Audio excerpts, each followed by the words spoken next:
നിവൃത്തികൾക്കിടയിൽ ഒരു ഗീതകം ഇവിടെ. ജ്യോതിക്ക് മാത്രമല്ല, അവളുടെ കുടുംബാംഗങ്ങൾക്കും പങ്കുവയ്ക്കാനുണ്ട് അവളുടെ കണ്ണീരിൻ്റെ കഥ. ജീവിതം സാക്ഷിയിലൂടെ ജ്യോതിയോടൊപ്പം ചേരുന്നു അമ്മയും അനുജത്തിയും. അവളുടെ തീരാ ദുഃഖങ്ങളുടെ കഥയുമായി ഏവർക്കും സ്വാഗതം. ഒരു മകളുടെ ജീവിതത്തിൽ പലപ്പോഴും സാക്ഷിയാവുന്നത് അമ്മമാർ തന്നെയായിരിക്കും. ജ്യോതിയുടെ അമ്മയ്ക്ക്, അമ്മയായ വിജയമ്മയ്ക്ക് ജ്യോതിയെപ്പറ്റി എന്താ പറയാനുള്ളത് നമുക്ക് നോക്കാം.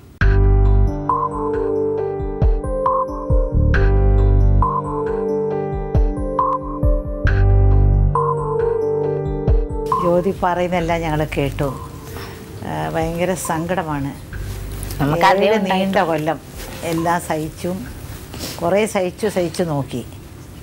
എന്തിനാ ഇത്ര സഹിക്കുന്നത് ഞങ്ങൾക്കും എല്ലാവർക്കും തോന്നി. എന്തിനാ ഇത്രയും സഹിക്കേണ്ട ആവശ്യമൊന്നും.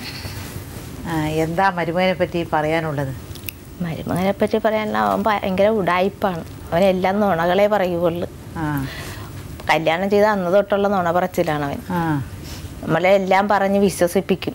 പക്ഷെ ലാസ്റ്റ് അങ്ങനെയല്ല നമുക്ക് വരുന്നത്. നുണ കല്യാണം പേര് മുതൽ നമ്മളെ എല്ലാ കാര്യങ്ങളും അങ്ങനെ തന്നെ. ജീവനോടിരിക്കുന്ന അമ്മ വരയ്ക്കും മരിച്ചു എന്ന് പറഞ്ഞ ആളാണ്. ഈ അനിയത്തിയോട് എന്താ ഇത്രയും ദേഷ്യം തോന്നാൻ കാരണം? നിങ്ങൾ രണ്ടാമത്തെ മകളല്ലേ? അതെ. എന്താ ഇത്രയും ദേഷ്യം വരാൻ കാരണം എന്താ? ഞങ്ങൾക്ക് ആർക്കും ഒരു കാര്യവും അറിയാൻ മേലെ. എന്താണെന്ന് ഞങ്ങൾ ആരെല്ലാം അന്വേഷിച്ചിട്ടും അറിയാൻ മേലെ. ഒരു പ്രശ്നങ്ങളും ഞങ്ങളുടെ മുന്നിൽ കണ്ടിട്ടില്ല. ആദ്യം നല്ല സ്നേഹമായിരുന്നു. ഈ കല്യാണം പറയുന്നത് വരെ നല്ല സ്നേഹമായിരുന്നു. കല്യാണത്തിന് ആദ്യം മുൻകൈ എടുത്തതും പ്രകാശനാണ്. ഈ ലോകത്ത് ആരും കല്യാണം കഴിക്കാതെ അതിനുശേഷമാണ് അവന് അവളെ കല്യാണം അത് വേണ്ട, നിന്റെ കല്യാണം മുടക്കുമെന്ന് പറഞ്ഞു. അപമര്യാദയായിട്ട് എന്തെങ്കിലും മര്യാദയായിട്ട് പെരുമാറിയിട്ടുണ്ടോന്ന് നിഷയോട് ചോദിച്ചാലേ അറിയാവുള്ളൂ. അന്ന് മുതലാണ് പിന്നെ നിഷയോട് നിന്റെ കാര്യത്തിൽ ഇനി ഒന്നും ഞാൻ ഇടപെടത്തില്ലെന്ന് പറഞ്ഞു. അന്ന് നിഷ ഒരു വാക്ക് പറഞ്ഞു. ഞാൻ എൻ്റെ അച്ഛനും അമ്മയും പറഞ്ഞിട്ടാണ് ഞാൻ പോയത്. എന്നെ ഇപ്പം നിയന്ത്രിക്കാൻ എൻ്റെ അച്ഛനും അമ്മയും ഇവിടെ ഉണ്ട്. അപ്പോൾ ചേട്ടൻ്റെ സ്ഥാനത്ത് നിന്നാൽ മതി. ചേട്ടൻ ഇപ്പം എൻ്റെ ചേച്ചിയുടെ കാര്യം മാത്രം നോക്കിയാൽ മതി. എൻ്റെ കാര്യം നോക്കാൻ ഇവിടെ അച്ഛനും അമ്മയുണ്ട്. അതുകൊണ്ട് ഇത് പറഞ്ഞു. ഈ ഒരു വാക്ക് പറഞ്ഞ് ഞങ്ങൾ എല്ലാവരും കേട്ടു. ഇത്രയും കേട്ടപ്പോഴത്തേന് പിന്നീട് പുള്ളി അത് തിരിച്ച് പുള്ളിയുടെ അച്ഛന് പറഞ്ഞു എന്നാക്കി. അവൾ എൻ്റെ അച്ഛന് പറഞ്ഞതാണ്, അതുകൊണ്ട് ഇനി അവളുമായിട്ട് സഹകരിക്കാൻ പറ്റില്ല. അല്ല, പുള്ളിയുടെ മനസ്സ് നമുക്ക് എന്താണെന്ന് അറിയാൻ പറ്റത്തില്ല. എന്താന്ന് വെച്ചാൽ പുള്ളി തന്നെയാണ് അച്ഛനെ നിർബന്ധിച്ച് പെട്ടെന്ന് അവരുടെ കല്യാണം നടത്തണമെന്ന് ആദ്യം പറഞ്ഞത് പുള്ളി. പിന്നീട് പിന്നെ ഫിനാൻഷ്യലായിട്ട് അച്ഛന് ബുദ്ധിമുട്ടുണ്ടായപ്പോഴത്തേക്ക് ഞാൻ സഹായിക്കാം കല്യാണം അവരുടെ നടത്തി കൊടുക്കണമെന്നും പറഞ്ഞിട്ട് അച്ഛനെ കുറെ നാളിട്ടുണ്ട്. അതും അയാളുടെ ഒരു ഗൂഢോദ്ദേശം അല്ലേ ആയിരിക്കും എന്ന് നമ്മൾ പിന്നീട് ആലോചിക്കുമ്പോൾ നമുക്കും അങ്ങനെ തോന്നും. ഈ പറയുന്ന സംഭവത്തിന് ശേഷമാണ് നേരത്തെ പറഞ്ഞ അനീതി പറഞ്ഞ സംഭവം ഉണ്ടായത്. ചേട്ടന്റെ വഴിക്ക് നിന്നാ മതി എന്ന് പറഞ്ഞില്ലേ? ആ സംഭവം ശേഷമാണ്. അതിന് മുമ്പുള്ള സംഭവങ്ങളാണ് ഇതൊക്കെ. കല്യാണം നടത്താൻ വന്നതും മറ്റു കാര്യങ്ങളും മുമ്പാണ്. ഈ സംഭവത്തിന് ശേഷമാണ് മാറ്റം. എന്താ വെച്ചാൽ ഞങ്ങൾ അവിടെ താമസിക്കുമ്പോഴാണ് ഇവളെയും കൊണ്ട് ബാലച്ചിച്ചിരി അവിടെ തുണി തയ്ക്കാൻ പോയപ്പോഴത്തേനാണ് ഇത് പറഞ്ഞെന്ന് പറഞ്ഞു. അയാളെ അക്സെപ്റ്റ് ചെയ്യാത്ത വിഷമമായിരിക്കാം ചിലപ്പോൾ. അങ്ങനെയും നമ്മൾ പ്രതീക്ഷിച്ചു. അതല്ലാണ്ട് നമ്മളുടെ അറിവിൽ യാതൊരു പ്രശ്നവും ഇല്ല. ജസ്റ്റ് കല്യാണം നടത്തുന്നതിന് മുമ്പേ നിങ്ങൾ അവരെ വീട്ടിൽ പോയി അന്വേഷിക്കാൻ പോകാനാണ് ചെല്ലാന്ന് പറഞ്ഞപ്പോഴത്തേക്ക് അവൻ പറഞ്ഞത് ഇങ്ങനെ വീട്ടിൽ അവിടെ എല്ലാവർക്കും ആക്സിഡന്റ് ഉണ്ടായി, ഇപ്പൊ വരണ്ട, ഇനി ഒരു ദിവസം കൊണ്ടുപോകാന്ന് പറഞ്ഞത്. അതിനുശേഷം ഞങ്ങൾ ആള് വിട്ടെങ്കിലും ഇങ്ങനെ ഒരു വീട് അവർക്ക് അറിയാൻ മേലെന്നും പറഞ്ഞാണ് നാട്ടുകാർ വന്നത്. എല്ലാം തെറ്റിച്ചല്ലേ ഞങ്ങളോട് പറഞ്ഞിരിക്കുന്നത്. കല്യാണം ഇത് കൂടിയ വീട്ടിൽ തന്നെ നിന്നോളാം എന്ന് പറഞ്ഞു. അപ്പൊ എനിക്കും എന്റെ അച്ഛനും സമയത്ത് അതൊക്കെ തോന്നുന്നു സമ്മതായിരുന്നു. ഞങ്ങൾ എല്ലാരും പറഞ്ഞു. അതിന് മുമ്പോ പിമ്പോ വേറെ വിവാഹം കഴിച്ചിട്ടുണ്ടോ? ഇല്ല, കല്യാണം ചെയ്തിട്ടില്ല. എന്റെ അറിവ് ഇല്ലെന്നാ. കല്യാണമായിട്ട് കഴിച്ചിട്ടില്ല. കല്യാണമായിട്ട് വേറെ പെണ്ണുങ്ങളുമായിട്ടൊക്കെ ബന്ധമുണ്ട്. എന്നാൽ നിങ്ങൾ കൃത്യമായിട്ട് ഇയാൾ പറഞ്ഞ മുഴുവൻ തെറ്റാണെന്നും ആദ്യം നിങ്ങൾ തിരുവനന്തപുരം ഇവിടെ വന്നില്ലേ? അത് എത്ര വർഷം കഴിഞ്ഞിട്ടാണ്? 2010 ഞാൻ അറിയുന്നത്. ബേസിക്കലി ഒരു ചോദ്യമുള്ള അതുവരെയുള്ള കാര്യങ്ങൾക്കൊക്കെ ഒരു എക്സ്പ്ലനേഷൻ ഉണ്ട്. കാരണം എന്ന് വെച്ചാൽ നിങ്ങൾ സ്വയം ചെന്ന് ചാടിയ ഒരു കുഴിയാണ്. വീട്ടുകാരുടെ എതിർപ്പിനെ മതകടന്ന് നിങ്ങൾ കല്യാണം കഴിച്ചാണ്, കുട്ടിയൊക്കെ ഉണ്ട്, അതൊക്കെ ശരിയാണ്. പക്ഷെ ഇതെല്ലാം കഴിഞ്ഞിട്ട് 100% നിങ്ങളോട് നുണ പറഞ്ഞിട്ട് ഒരു വ്യക്തിയാണ് എന്ന് ബോധ്യമായപ്പോൾ അന്ന് നിങ്ങൾ റിയാക്ട് ചെയ്യാതിരുന്നതോ അല്ലെങ്കിൽ നിങ്ങളന്ന് ഒരു സ്റ്റെപ്പ് എടുക്കാതിരുന്നത് ശരിയായോ എന്നുള്ളതാണ് ചോദിക്കാനുള്ളത്. ഒരു കുട്ടി, അന്ന് ഒരു കുട്ടി ഉണ്ടായിരുന്നുള്ളൂ. പിന്നെന്ന് വെച്ചാൽ എന്നെ വീണ്ടും ഇവിടെ കൊണ്ടുവന്നല്ലോ. അപ്പോൾ എന്നോട് ചോദിക്കണ ഒരു ചോദ്യം, നിന്നെ ഞാൻ ഇട്ടിട്ട് പോയില്ലല്ലോ. എന്തെങ്കിലും ചോദിച്ചു കഴിഞ്ഞാൽ ഇങ്ങനെയുള്ള കാര്യങ്ങളൊക്കെ തെറ്റുകൾ കണ്ടുപിടിച്ച് നിന്നെ ഞാൻ ഉപേക്ഷിച്ചു പോയില്ലല്ലോ, എത്രയോ എളുപ്പമായിരുന്നു എനിക്ക് നിന്നെ ഉപേക്ഷിച്ച് പോകാൻ. അപ്പോൾ എനിക്ക് നിന്നോട് സ്നേഹം ഉണ്ടായിട്ടല്ലേ ഞാൻ പോവാഞ്ഞേ എന്നാണ് ചോദിക്കുന്നത്. ഇപ്പോൾ ഞാൻ എൻ്റെ വീട്ടിൽ പിന്നെ അഡ്രസ്സൊക്കെ ഇപ്പോൾ കുറേശ്ശെ ഇങ്ങോട്ടേക്ക് ആക്കി വരികയായിരുന്നു. ഈ സ്നേഹമുള്ള ഭർത്താവ് ഇങ്ങനെ ഉപദ്രവിക്കുമോ? എത്രയോ പ്രാവശ്യം മാരകമായിട്ട് ഉപദ്രവിച്ചേക്കുന്നു. സ്നേഹമുള്ള ഭർത്താവ് കള്ളം പറയൂ? ഇല്ല. പിന്നെന്താ സ്നേഹം? ഇതുപോലുള്ളതായ കള്ളം നോർമലി ചില ചെറിയ കള്ളങ്ങളൊക്കെ, പക്ഷെ ഇത് സ്വന്തം ഞാൻ ആരാണെന്നുള്ള കാര്യം പോലും തെറ്റ് പറഞ്ഞുകൊണ്ട് കളിപ്പിച്ച് കല്യാണം കഴിപ്പിച്ച ഒരു വ്യക്തി അത് അറിയുമ്പോൾ ഉണ്ടല്ലോ. പേര്, അഡ്രസ്, അച്ഛന്റെ പേര്, അമ്മയുടെ പേര് എല്ലാം. ഇപ്പോഴും എൻ്റെ മോൻ്റെ ബർത്ത് സർട്ടിഫിക്കറ്റ് എടുത്ത് എനിക്ക് ആകെ ഒരു അങ്കലാപ്പ്. എന്നാന്ന് വെച്ചാൽ അവൻ്റെ ബർത്ത് സർട്ടിഫിക്കറ്റിൽ ജയപ്രകാശ് എന്നാ, പുള്ളിയുടെ എല്ലാ ഡീറ്റെയിൽസും പ്രകാശ് എന്നും പറഞ്ഞിട്ടുണ്ടാ. അപ്പോഴേ ഇനി നാളെ എൻ്റെ കുഞ്ഞിന് ബുദ്ധിമുട്ടുണ്ടോ? വോട്ടേഴ്സ് ഐഡന്റിറ്റി കാർഡ് ഉണ്ട് പുള്ളിയുടെ കയ്യിലുണ്ടാവും. അല്ല, അത് എന്ത് പേരല്ലേ അറിയാം? എല്ലാം പ്രകാശാണ്. പക്ഷെ നിങ്ങളുടെ കുട്ടിയുടെ എൻ്റെ കുഞ്ഞിൻ്റെ എന്തിൽ കിടക്കുന്നത് ജയപ്രകാശ് എന്ന്, ബർത്ത് സർട്ടിഫിക്കറ്റിൽ കിടക്കുന്നത്. എന്നെ കല്യാണം കഴിച്ചിരിക്കുന്ന ജയപ്രകാശ് എന്ന്. അഡ്രസ് ഒന്നാണ്, ശരിയാണോ? അല്ല, അഡ്രസ്സ് ഇവര് 2 മക്കൾ ജനിക്കുമ്പോഴും എൻ്റെ വീട്ടിലായതുകൊണ്ട് അവിടുത്തെയാണ് ഞാൻ അഡ്രസ്സ് വെച്ചിരിക്കുന്നത്. ഇപ്പോഴത്തെ മോളുടെ ഞാൻ കറക്റ്റ് ചെയ്തതാണ് പ്രകാശ് എന്ന് പറഞ്ഞിട്ടുണ്ട്. എന്താന്ന് വെച്ചാൽ ഇവിടെ വെച്ച് ആധാർ എടുത്തത് കാരണം ID കാർഡും ഞാൻ ഇവിടുത്തെ അഡ്രസ് ഇവിടെ വെച്ച് എടുത്തത്. അപ്പം അതിൻ്റെ ബേസിൽ ഞാൻ അവിടെ കൊടുത്ത് അത് കുഞ്ഞിൻ്റെ മോളുടേത് റെഡിയാക്കി വരുന്നുണ്ട്. പക്ഷെ മോൻ്റെത് എനിക്ക് എന്താ ചെയ്യണമെന്ന് ഒരു രൂപമില്ല. നിങ്ങൾ അവിടുത്തെ കരയോഗക്കാരോട് ബന്ധപ്പെട്ടിട്ടുണ്ടോ? ആരെ അറിയിച്ചിട്ടില്ലല്ലോ. അവര് കല്യാണം ഈ വിധ പ്രശ്നങ്ങൾ ഉണ്ടായപ്പോഴും അവരോട് കണ്ടു ചോദിക്കാനാ തോന്നിയോ? അവര് ഇപ്പോൾ ഇത്തവണയാണേലും അമ്മ വിളിച്ചിട്ട് ചോദിച്ചെന്നാന്ന് വെച്ചാൽ, എന്നാ ചിങ്ങമാസം ആദ്യം എന്നെ അമ്മ വിളിച്ചു. അമ്മ വിളിച്ചിട്ട് എന്നോട് ചോദിച്ചു, നീ എന്ന് വരുമെന്നാണ് ചോദിച്ചത്. ഇത്രയും നാളായി ഞാൻ പോയിട്ട് നീ എന്ന് വരുമെന്ന് ചോദിച്ചു. ഞാൻ പറഞ്ഞു ഞാൻ വരത്തില്ല അമ്മ എന്ന് പറഞ്ഞു. പിന്നെ അതെന്താന്ന് ചോദിച്ചു. ഞാൻ പറഞ്ഞു ഇത്രയും നാളായിട്ട് പിന്നെ എൻ്റെ മോള് പോലും അങ്ങേരുടെ അല്ല എന്ന് പറഞ്ഞു. ആ സ്ഥിതിക്ക് ഞാൻ വരേണ്ട കാര്യമില്ല. അവർക്ക് നിങ്ങളോട് അയാൾ പറഞ്ഞ കള്ളത്തരങ്ങളല്ല അവർക്ക് മനസ്സിലായിട്ടുണ്ടോ? ഞാൻ പറഞ്ഞിട്ടുണ്ട് അമ്മയോട്. ബോധ്യമായിട്ടുണ്ടോ? അത് ബോധ്യമായിട്ട് ഇപ്പൊ മകനെ വിശ്വസിക്കാം അവിശ്വസിക്കാം. ചോദിച്ചു മകനായതുകൊണ്ട് മകൻ പറഞ്ഞതാണോ വിശ്വസിക്കുന്നത്? നിങ്ങൾ പറഞ്ഞതുകൊണ്ട് നിശ്ചയമായിട്ടും അയാൾ ചെയ്ത് തെറ്റാണെന്ന് അവർക്ക് ബോധ്യപ്പെട്ടിട്ടുണ്ടോ? ബോധ്യപ്പെട്ടിട്ടുണ്ടാവും. അതുകൊണ്ടാണല്ലോ. സാമ്പത്തികമായിട്ട് എങ്ങനെയാണ്? അമ്മയുടെ പേരിൽ കുറച്ച് സ്വത്തുണ്ട്, അമ്മയുടെ പേരിലുണ്ട്. പക്ഷെ ഈ പുള്ളിയുടെ പേരിലൊന്നും ഇല്ല. കുടുംബപരമായിട്ട് സാമ്പത്തികം ഉള്ളവരാണ്. അപ്പം അങ്ങനെ ഒരു വീട്ടിൽ നിങ്ങൾ ചെന്ന് കഴിഞ്ഞപ്പോൾ അവർക്ക് അവിടുത്തെ സ്വത്തുക്കളൊക്കെ നിങ്ങൾക്കും കൂടെ ഞാൻ മുമ്പും പറഞ്ഞിട്ടുണ്ട്, ഇപ്പോഴും ഞാൻ പറഞ്ഞിട്ടുണ്ട്. ഞാൻ ആ വീട്ടിൽ കിടന്ന് മരിച്ചാൽ കൂടി അവിടെ അടക്കം ചെയ്യരുത്. നിഷിയെ നമുക്ക് സ്വാഗതം ചെയ്യാം. വരൂ.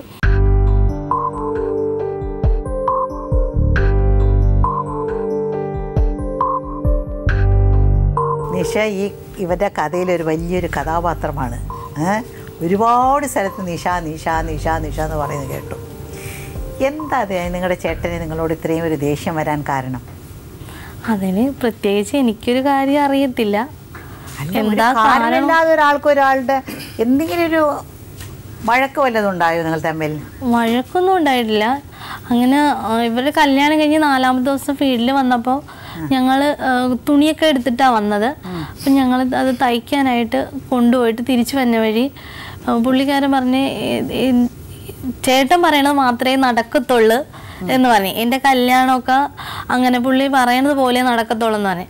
ഞാൻ പറഞ്ഞത് അച്ഛൻ ഉണ്ട്, അച്ഛൻ എന്തായാലും ഞങ്ങൾ രണ്ടുപേരുടെ അഭിപ്രായം ഇത്രയും നാളും ചോദിച്ചിട്ടുണ്ട്, അതുകൊണ്ട് ഇനി എന്ത് കാര്യം ഉണ്ടെങ്കിലും ഞങ്ങളോട് ചോദിക്കുമെന്ന് പറഞ്ഞു. അങ്ങനെ പറഞ്ഞത് ചേട്ടന് ഇഷ്ടപ്പെട്ടിട്ടില്ല. അതായിരുന്നു കാരണം. അതാണ് എനിക്കറിയാവുന്ന കാര്യം. ആദ്യമായിട്ട് ഞങ്ങൾ തമ്മിലുള്ള ഒരു സംഭാഷണം അതേ ഉള്ളൂ. നിഷയോട് എങ്ങനെയായിരുന്നു പെരുമാറ്റം? പിന്നെ എന്നോട് അങ്ങനെ പ്രത്യേകിച്ച് മോശമായിട്ട് രീതിയിലൊന്നും പെരുമാറിയിട്ടില്ല. പക്ഷെ എന്താ ദേഷ്യം വരാൻ കാരണം? ദേഷ്യം വരാൻ പിന്നെ ഒരു സംഭവം ഉള്ളത്, എൻ്റെ ഹസ്ബൻഡിന്റെ അമ്മാവിന്റെ വീട്ടില് പാല് കാച്ചലിന് പോയ കാര്യം പറഞ്ഞു.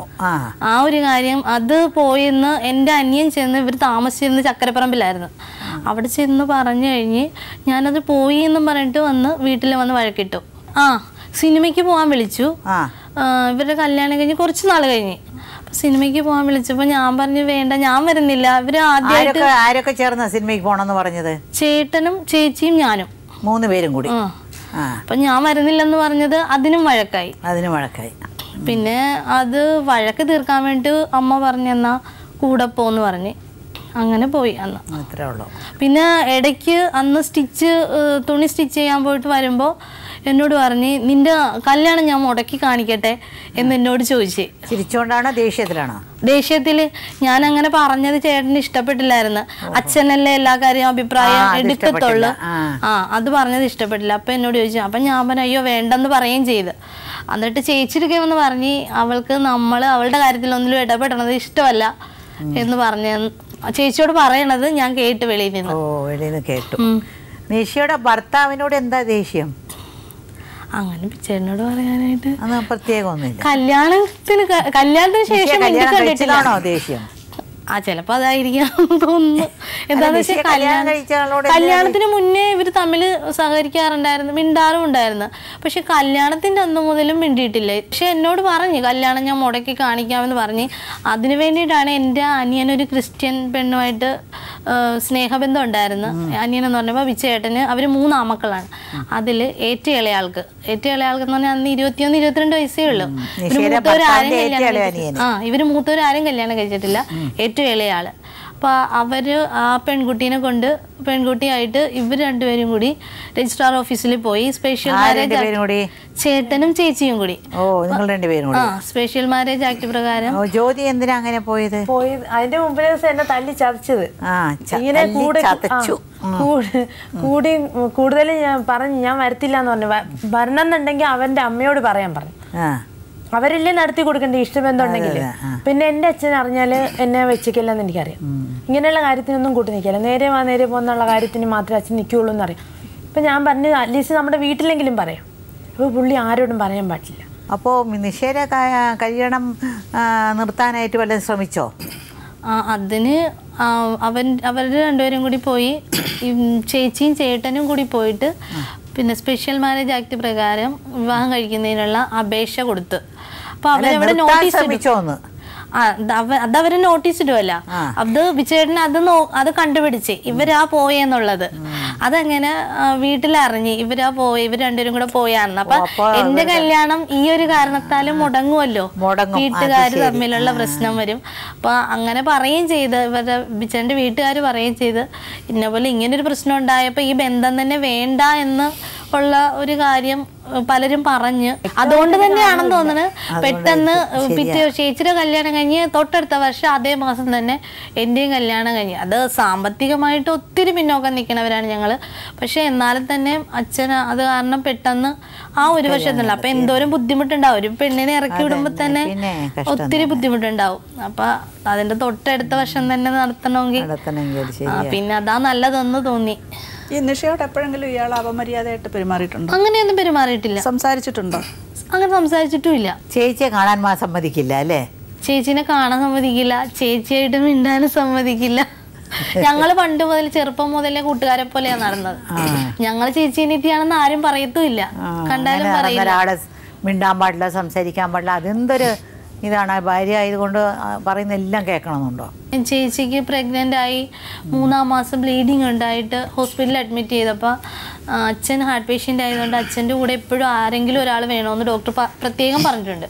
അപ്പോൾ അന്ന് അമ്മ രാത്രി ആയതാണ് വിളിച്ചു പറഞ്ഞ്, ഞങ്ങൾ ജോലിക്ക് പോയിരിക്കുകയായിരുന്നു, വിളിച്ചു പറഞ്ഞു ഇന്ന പോലെ അച്ഛൻ അവിടെ ഒറ്റയ്ക്കേ ഉള്ളൂ, നിങ്ങൾ ആരെങ്കിലും ഒന്ന് ചെല്ലണം എന്ന് പറഞ്ഞു.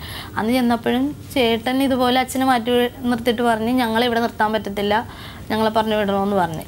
അയ്യോ, അങ്ങനെയൊക്കെ ഒരു പ്രത്യേക. എങ്ങനെയാ ചേച്ചിയുമായിട്ട് എന്താ എപ്പോഴും അടിയാണെന്ന് പറയുന്നല്ലോ, ഇതെന്താ ഇത്? ചേച്ചിയൊക്കെ കണ്ടിട്ട് മിണ്ടാതിരുന്നു, അത്രയും ചേച്ചിയിട്ട് അടിക്കുന്നു. ഇപ്പൊ ഞങ്ങള് മിണ്ടിയെന്നൊന്നും അറിയണ്ട, ഞങ്ങൾ എവിടെയെങ്കിലും വെച്ചൊന്ന് കണ്ടില്ല അത്രയും മതി, ആരെങ്കിലും പറഞ്ഞറിഞ്ഞാൽ മതി. അതിപ്പോ ഞങ്ങൾ തന്നെ വീട്ടുകാരും ചോദിച്ചില്ല എന്തിനാ ഞങ്ങളുടെ മോളെ അടിക്കുന്നത് അല്ലെ ചേച്ചി അടിക്കുന്നത്? ഞങ്ങൾക്ക് പ്രത്യേകിച്ച് ഞങ്ങൾ 2 പെൺപിള്ളേരല്ലേ ഉള്ളൂ, ആങ്ങളമാരെങ്കിലും ഉണ്ടെങ്കിലല്ലേ. പാവപ്പെട്ട ഒരു അച്ഛനും രോഗിയാണ് അല്ലേ, അതുകൊണ്ട് വേറെ ആരും ചോദിക്കില്ല. ഇപ്പൊ ചേച്ചിയുടെ ജീവിതത്തെ കുറിച്ച് എന്താ നിങ്ങൾക്ക് പറയാനുള്ളത്? എന്താ ചെയ്യേണ്ടത് ചേച്ചി? അടിയും കൊണ്ട് എന്നും അടിയും കൊണ്ട് വീട്ടുകാരോട് സംസാരിക്കാതെ ഇങ്ങനെ ജീവിക്കണം എന്നാണോ? ചേച്ചി ഇപ്പോൾ പല പ്രാവശ്യം, എനിക്ക് തോന്നണ ഒരു 7-8 പ്രാവശ്യമെങ്കിലും ഇവർ തമ്മിൽ വഴക്കിട്ട്, എനിക്ക് തോന്നുന്നു സ്നേഹത്തിൽ ഇതുവരെ എൻ്റെ ചേച്ചി എൻ്റെ വീട്ടിൽ വന്ന് എല്ലാവരുമായിട്ട് സഹകരിച്ച് ഇതുവരെ നിന്നിട്ടില്ല. വീട്ടുകാരായിട്ട് സഹകരിക്കാനായിട്ടുള്ള ഒരു ഇത് സഹകരിച്ചിട്ടുള്ളതൊക്കെ ചേച്ചി ചേട്ടൻ്റെ തല്ലുകൊണ്ട് വീട്ടിൽ വന്ന് നിന്നിട്ടുള്ളപ്പോഴൊക്കെ. അല്ലാതെ ഞങ്ങൾ സ്നേഹത്തോട്ട് സഹകരിച്ചിട്ടില്ല. അച്ഛൻ മരിക്കണത് വരെ അങ്ങനെ തന്നെയായിരുന്നു. അയ്യോ പാവ അച്ഛനെല്ലാം കണ്ടോണ്ട്. അച്ഛനെ എപ്പോഴും ചേച്ചീനെ കുറിച്ച് തന്നെയായിരുന്നു ദുഃഖം. അയ്യോ, അതുകൊണ്ട് തന്നെ എപ്പോഴും ഒരുമിച്ച് പോകാനും ചേച്ചി ആഗ്രഹിച്ചത്. പല പ്രാവശ്യം ഇതുപോലെ വന്നിട്ട് ഒരു പ്രാവശ്യം ജോലിയൊക്കെ തിരിച്ചു കിട്ടിയെങ്കിൽ എവിടെ താമസിക്കും ചേച്ചി? അത് ഞങ്ങളിപ്പോ അമ്മയുടെ കൂടിയാണ്. ഒരു പക്ഷേ വിവാഹം വേർപെടുത്തി വന്നാൽ ചേച്ചിയുടെ നില എന്താ? നമ്മൾ സെപ്പറേറ്റ് ആയി താമസിക്കണം. വേറെ അച്ഛനുള്ളപ്പോ തന്നെ അച്ഛൻ വേറൊരു സ്ഥലം വാങ്ങിച്ച് അവിടെ ഒരു ചെറിയ വീട് വെച്ചു. അവിടെ തനിച്ചാണോ താമസിക്കുന്നത്? ഇപ്പൊ അമ്മ മാത്രമേ ഉള്ളൂ. 1 വർഷമായുള്ള അച്ഛൻ പോയിട്ട്. അപ്പൊ അമ്മ നിങ്ങളുടെ കൂടെയാണ്? അമ്മേന്റെ കൂടെയല്ലോ. അത് തന്നെ വലിയൊരു ഇതല്ല. അമ്മയെക്കാൾ ഇനി എന്താ ഒരു. അപ്പൊ അതും എഴുതി കൊടുക്കണമെന്ന് പറഞ്ഞു. ഈ വനിതാ കമ്മീഷനിൽ അദാലത്ത് നടക്കുമ്പോ പറഞ്ഞു അത് പുള്ളിയുടെ പേരിലാക്കി കൊടുക്കുകയാണെങ്കിൽ പുള്ളി അവിടെ വന്ന് നിൽക്കുക, എന്നിട്ട് അമ്മ ഇറങ്ങി കൊടുക്കാൻ പറഞ്ഞു. അമ്മ ഇറങ്ങി എന്റെ കൂടെ താമസിക്കാണെങ്കിൽ അവിടെ പോയി നിൽക്കാം. അങ്ങനെയുള്ള പിന്നെ അടിക്കാനാ അല്ലേ പറഞ്ഞു. അങ്ങനെ വേണ്ടെന്ന് പറഞ്ഞു.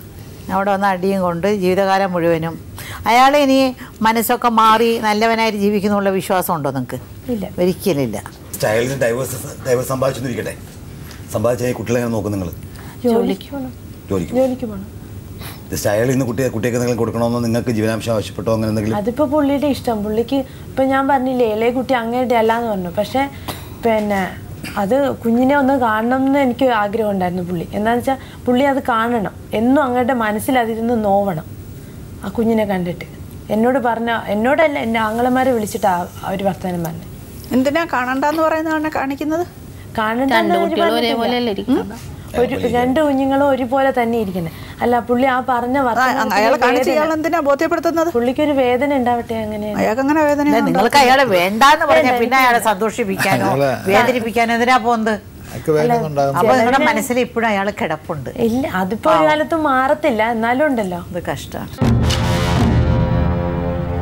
എൻ്റെ കുറച്ച് സ്വർണം വാങ്ങിച്ച് ഞാൻ എൻ്റെ 8 പവൻ്റെ സ്വർണ്ണമുണ്ട്.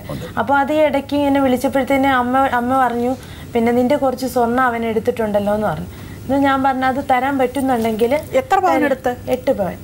അപ്പോൾ അത് തരാൻ പറ്റുന്നുണ്ട്, തരികയാണെങ്കിൽ എനിക്ക് വലിയ കാര്യമാവും. പിന്നെ അല്ല എന്തായാലും പിള്ളേർക്ക് എന്തായാലും ജീവനാംശം കൊടുത്തല്ലേ പറ്റുള്ളൂ. അത് നിങ്ങൾ DNA ടെസ്റ്റ് എടുത്താൽ അറിയാമല്ലോ രണ്ടാമത് കൊച്ചു ആരുടെ ആണെന്ന്. അത് തർക്കത്തിന് വേണ്ടി പറഞ്ഞായിരിക്കും.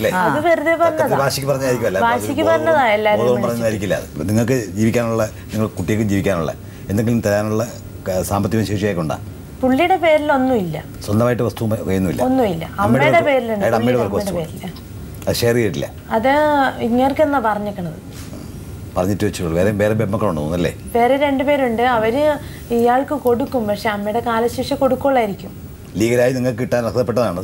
നിങ്ങൾക്കും നിങ്ങളുടെ കുട്ടികൾക്കും. നിങ്ങൾ വേറെ വിവാഹം കഴിക്കുന്നവരെയും കുട്ടികളെ സംബന്ധിച്ച് പ്രായപൂർത്തിയാകുന്നവരെയും അവർക്ക് ചിലവിന് കൊടുക്കാനുള്ള ബാധ്യത അച്ഛൻ നിരയാക്കുണ്ട്.